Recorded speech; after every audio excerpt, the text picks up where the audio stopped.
कसैलाई त्यति धेरै मजबुर पनि नबनाउनुहोस् कि भगवानको सामु तपाईको नाम लिएर रुन परोस्। हेर्नुहोस्, बिना कारण कसैको आँसुको कारण तपाईँ बन्नुहुन्छ भने त्यो आँसुले तपाईँलाई सराप्नेछ।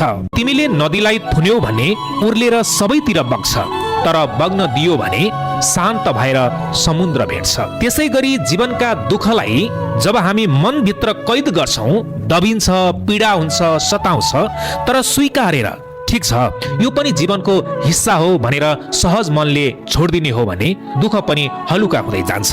प्रेममा सङ्घर्ष हुनु गलत होइन, तर आफूलाई हराउने गरी सङ्घर्ष गर्नु गलत हो।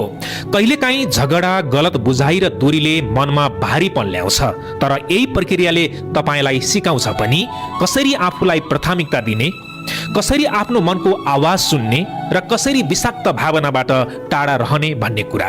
सङ्घर्षले तपाईँलाई कमजोर बनाएको हुँदैन, तपाईँलाई भित्री रूपमा झनै कठोर बनाइरहेको हुन्छ।